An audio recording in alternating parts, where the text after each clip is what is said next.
بسم اللہ الرحمن الرحیم۔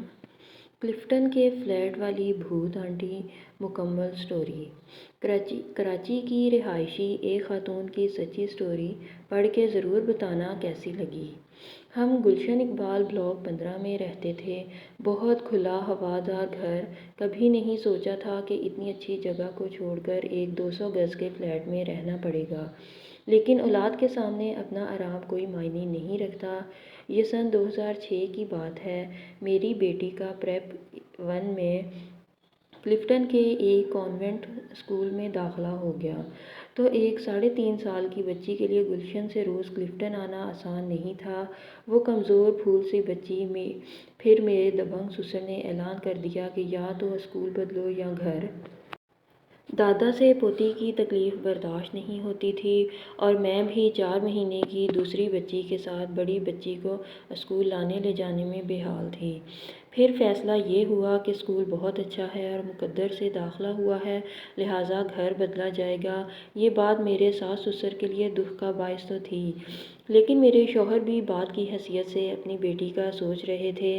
ہم نے کافی مکان دیکھے، لیکن میں خود بھی کبھی اکیلی نہیں رہی تھی، اور پھر میرے ساتھ 2 ننھی بچیاں، تو یہ فیصلہ ہوا کہ فلیٹ کافی محفوظ ہوتے ہیں گھر کے مقابلے میں، لہٰذا ہم نے ایک فلیٹ کا سودا کیا ایک ہندو فیملی سے جو خود سکھر میں رہائش پذیر تھے، اور یہ فلیٹ خالی پڑا تھا، اور فلیٹ کے لاؤنج میں چینیوٹی کام کے ایک بے حد خوبصورت 4 کونے والے جنگلے میں مندر بنا رکھا تھا۔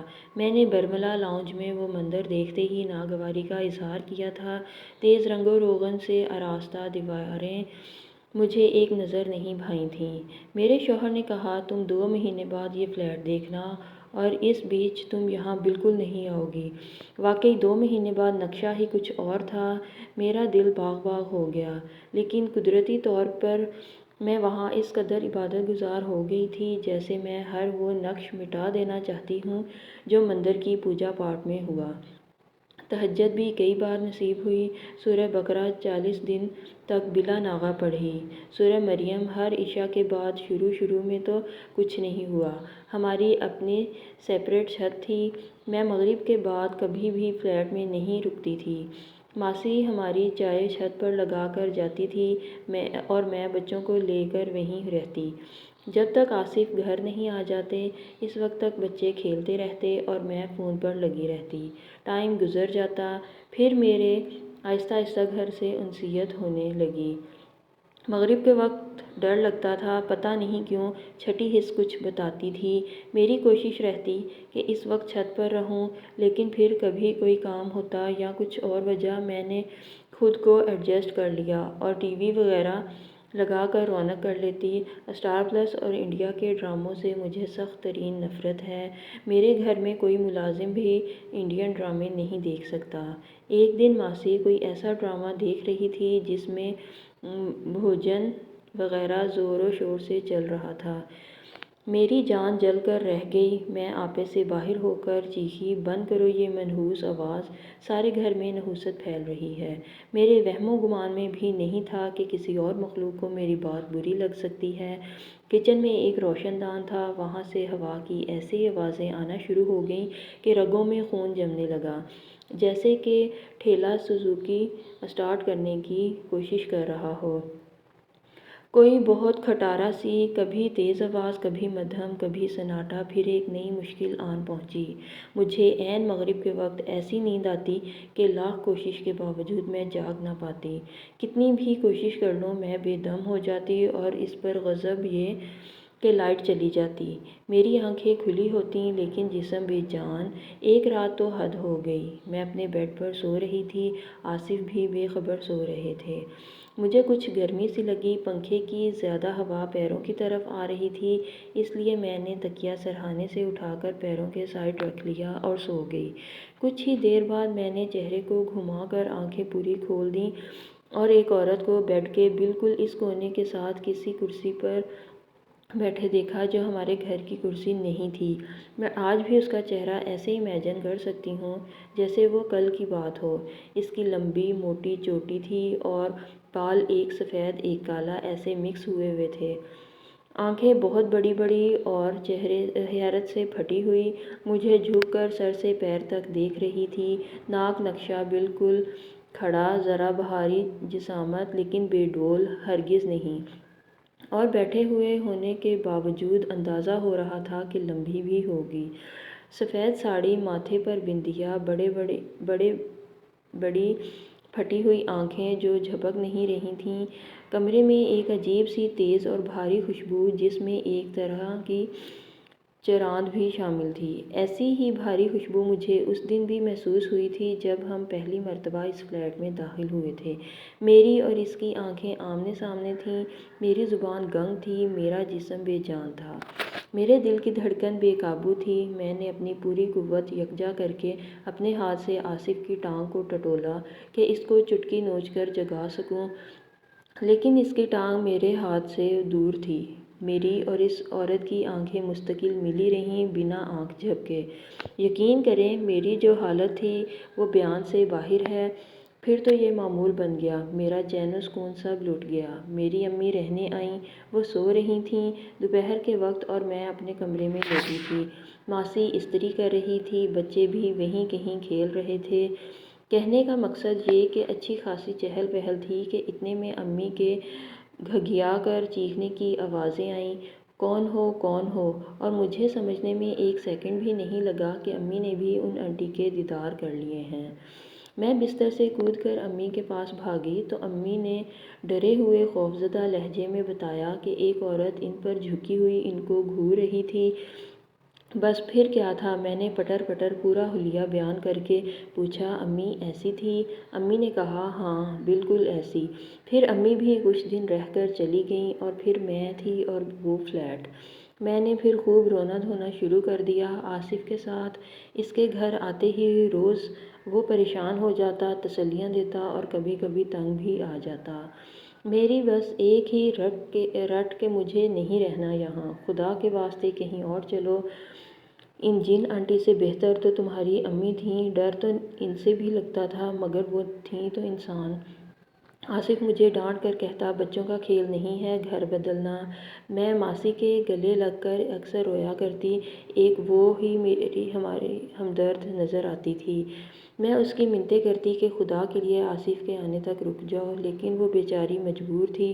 وہ کہتی، باجی میرے دونوں بچے گونگے بہرے ہیں، میں جب گھر جاتی ہوں تو گلی میں بھٹک رہے ہوتے ہیں، اور ان کا باپ جو کسی چمڑے کی فیکٹری میں کام کرتا تھا وہ 12 بجے کے بعد آتا تھا۔ میں اس کی مجبوری سن کر چپ ہو جاتی، وہ مجھے ہر طرح کی تسلی دے کر چلی جاتی۔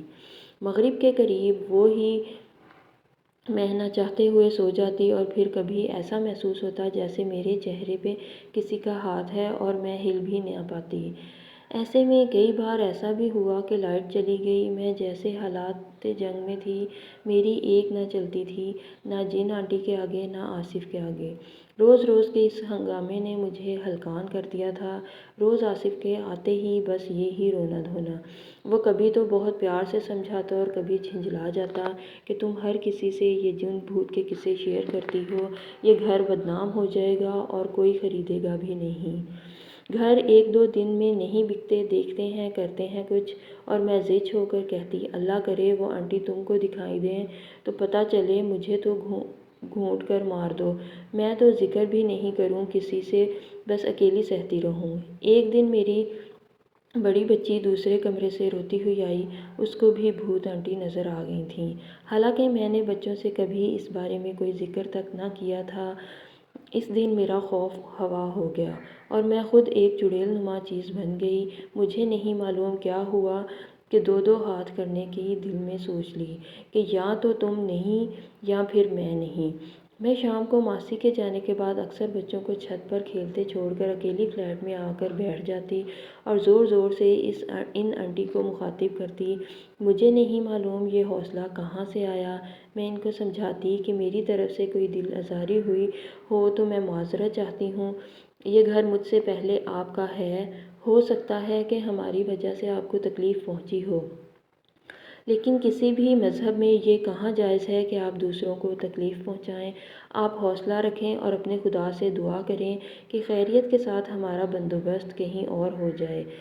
اور میری بھی اپنے اللہ سے آپ کے لیے نیک خواہشات ہیں، لیکن ہم کو تنگ مت کریں، کوئی ایسا الفاظ بھی استعمال نہ کروں کہ آپ کو برا لگے۔